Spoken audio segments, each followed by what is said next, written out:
My beloved brothers and respected sisters in Islam, Assalamu alaikum wa rahmatullahi wa barakatuh. I would like to pose to you a question that I would like you to think about. Why are you here today? Obviously, today is Friday, and we pray Salatul Jummah on Friday. But that's not my question. My question is not about what is the timing of our salawat. It is not about when do we pray Salatul Jummah. My question is about you, specifically you. Why are you here today? Why did you come to this masjid at this time on this day? For some, could it be, maybe, is it possible this was just a task on your Friday checklist of things to do? Wake up, check. Make wudu, check. Pray fajr, check. Grab my coffee, check. Get dressed, check. Grab keys on the way out the door on the way to work, check. Jummah at 1:30, check. Grab lunch, check. Back to work, check. Go home, check. Is it a checklist? Or did you come here because that's what other Muslims do on Friday, so I'll go? Or did you come here because that's something that your parents taught you as a child, and you've been doing it for so long, it's just a part of your weekly habit? Or did you come here for entertainment? It happens sometimes in different communities. I'm not saying this one, I'm not even saying in the city of Houston, but in some communities, you can go on the website, you can find out who's the khatib here. I don't like this guy, he's boring. I'm going to go to this masjid for that khatib. So we're going to Jumu'ah for entertainment. And ya akhwani fillah wa akhwati, this is not a criticism, ya akhwani. I'm just asking a question about an observation that came to me. Or did you come here because your friends attend and we can meet up after Jumu'ah if we go to this one? Or did you come here because in your heart you felt that Allah subhanahu wa ta'ala had extended to you a personal invitation to come to visit with Him in His house? Did you come here because when you hear the adhan and you hear the people say, Hayya ala salah wa hayya ala falah, you hear that invitation and you say, Subhanallah, my Lord is calling, let me go to success.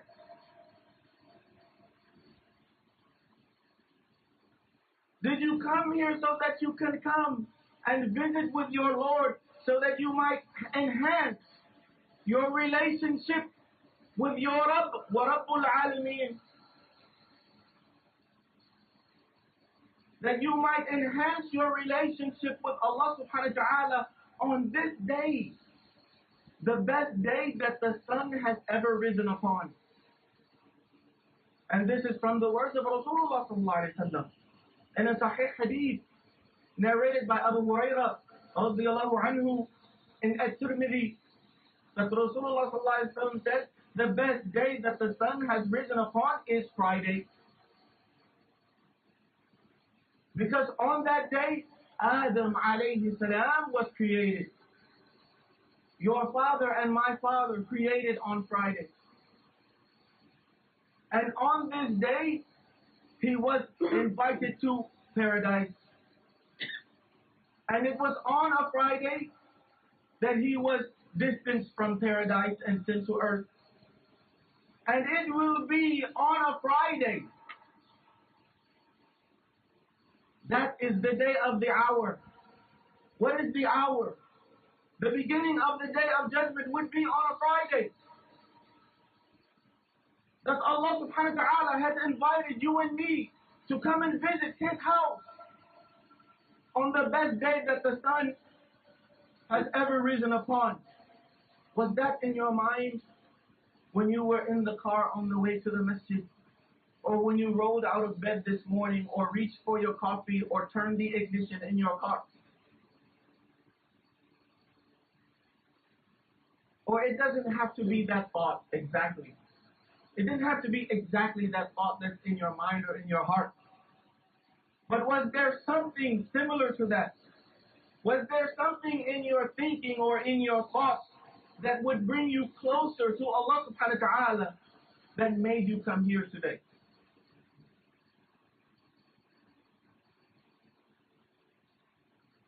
Did you make ghusl today or only wudu? And if you made ghusl, is it because you had a requirement for the major ablution, or you only made the ghusl because it is the sunnah for Friday and you love the sunnah of Rasulullah sallallahu alaihi wasallam?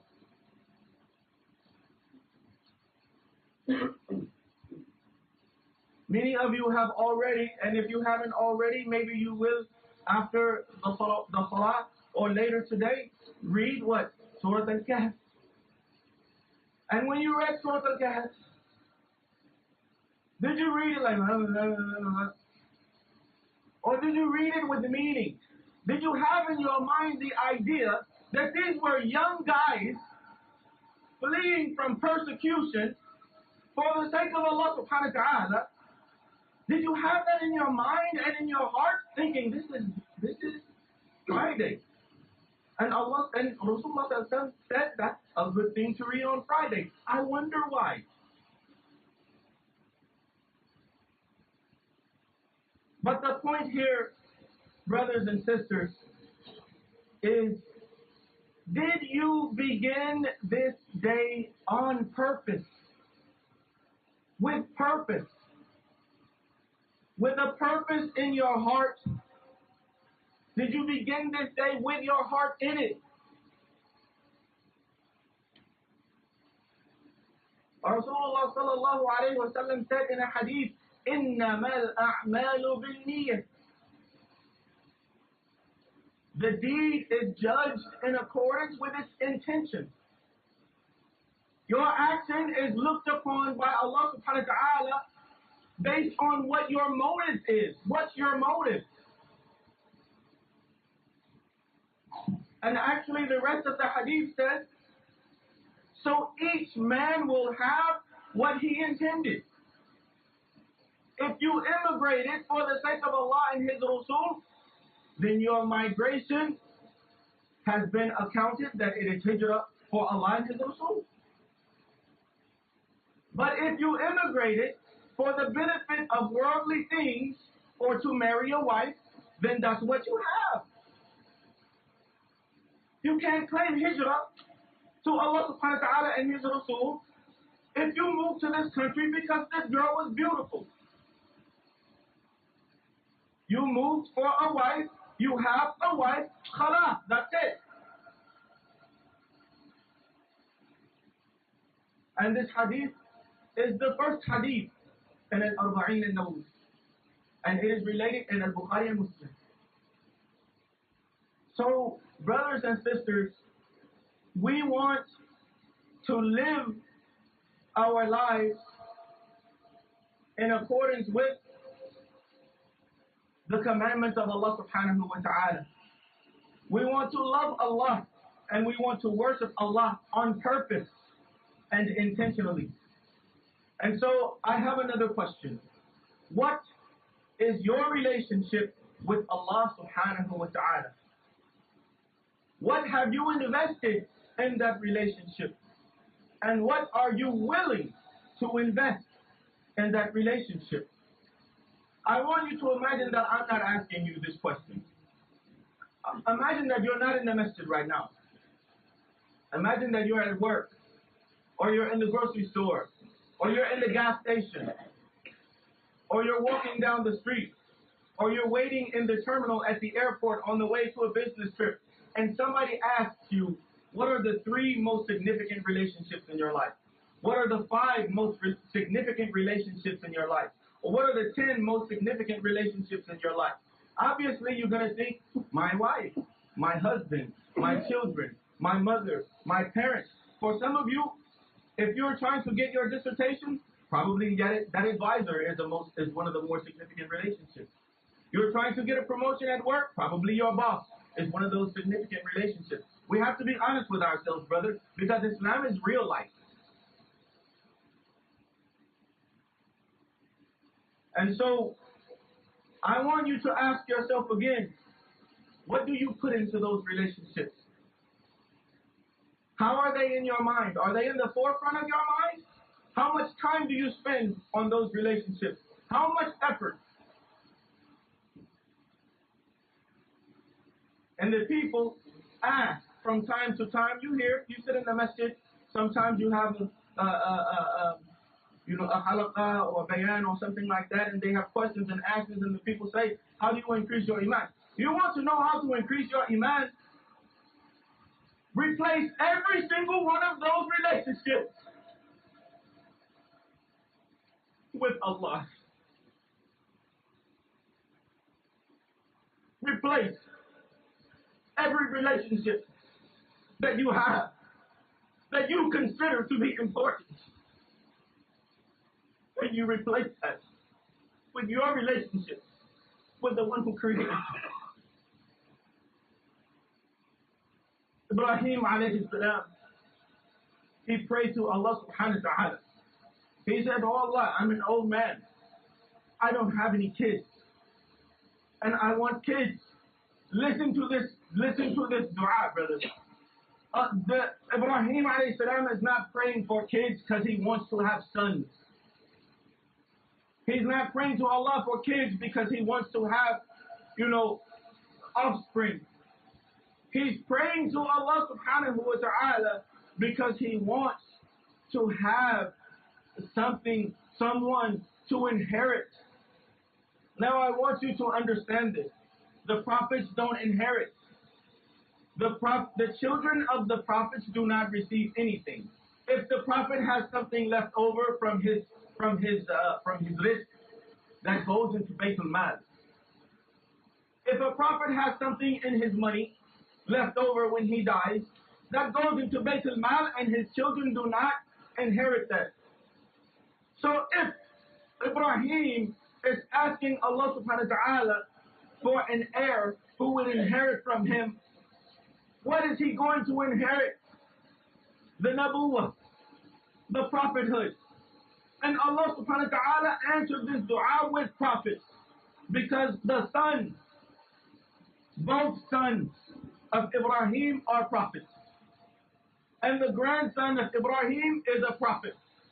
And the great son of Ibrahim is a prophet, alayhi salam. So Ibrahim makes this prayer, ask Allah, Allah give me a child so that I can teach him your religion. And Allah subhanahu wa ta'ala gives him a child. And then Allah subhanahu wa ta'ala said, okay, now I'm taking him back. So I want you to put yourself in the mind of Ibrahim. He said, I didn't even ask for this thing for a selfish reason.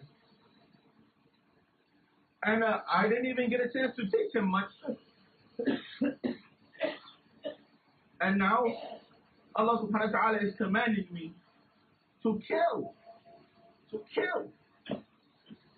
my son, my blood.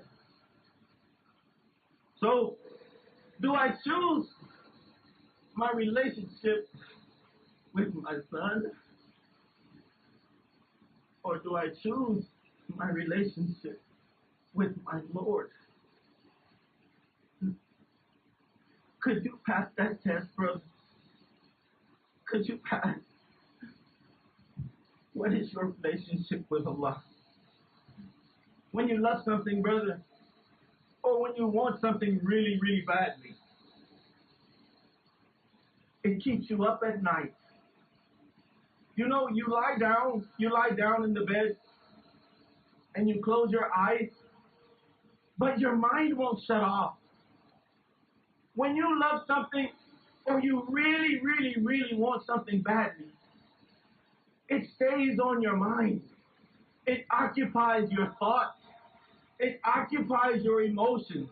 You're lying in bed at night, and you know you gotta sleep because you have to get up in the morning, but your mind won't turn off. It won't turn off. It's going and going and going and going and going. Was my wudu right? Was my salah correct? Did I have khushu'? If I don't wake up in the morning, am I closer to hell or heaven?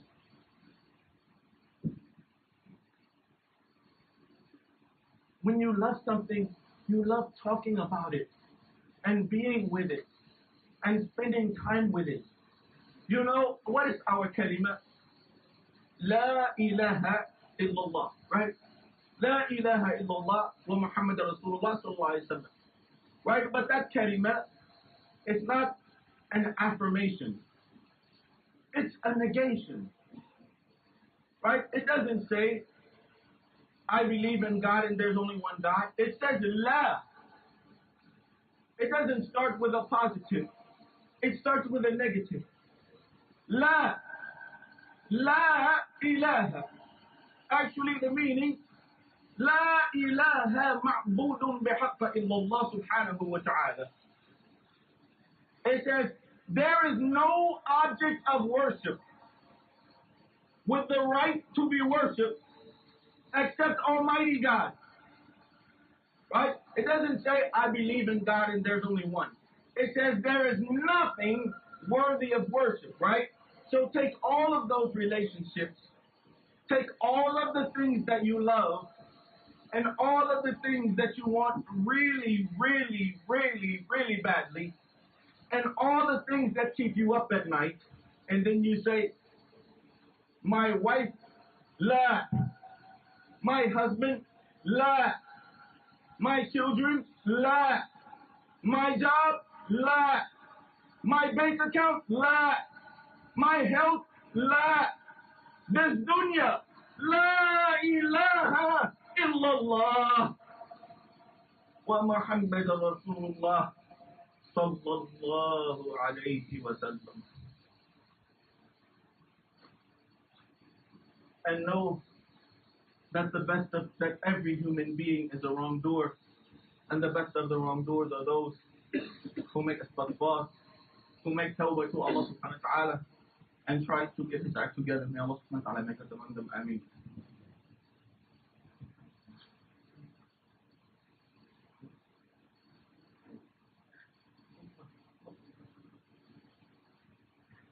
الحمد لله وكفى وصلى الله على سيدنا محمد المصطفى وعلى آله وأصحابه أهل التقوى والبر في فترهم أهل البر والهوى. أشهد أن لا إله إلا الله وأشهد أن محمدا عبده ورسوله صلى الله عليه وسلم. Allah subhanahu wa ta'ala has ordered his angels and mankind to give the best greetings to his Rasul sallallahu alayhi wa sallam. اللهم صل على محمد وعلى آل محمد كما صليت على إبراهيم وعلى آل إبراهيم إنك حميد مجيد. اللهم بارك على محمد وعلى آل محمد كما باركت على إبراهيم وعلى آل إبراهيم إنك حميد مجيد. You know, for the Muslim, we have hope and fear. Hope and fear, they are like the two wings. They're like two wings that help guide Islam. They're like the two wings that help guide your Islam, and they help to balance your Iman. The Muslim is the one who fears Allah, and the Muslim is the one who has hope in Allah. And these two things keep you from the extremes. These two things keep you from the extremes. It is attributed to Umar ibn Khattab radiallahu anhu that he said, you know, more or less in English, he said, you know, I think that if all of humanity is going to Jannah, is going to heaven, and if I knew that there's only one human being that's going to the hellfire, I think that might be me. But if I knew that all of the human beings were going to the hellfire, everyone, but I knew that only one human being would be going to Al-Jannah. I hope that is me.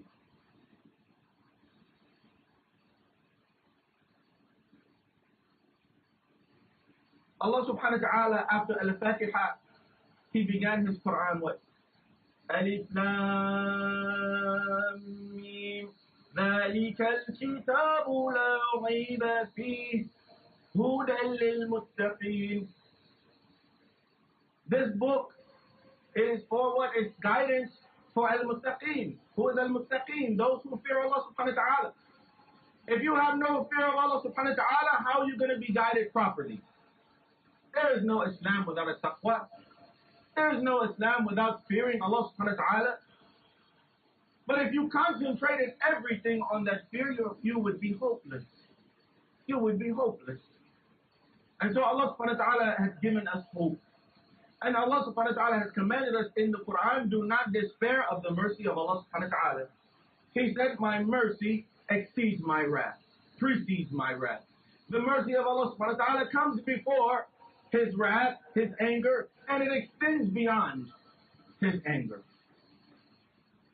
The Muslim is the one who has hope. I'm hoping that Allah would forgive me. I'm hoping that Allah would bless me.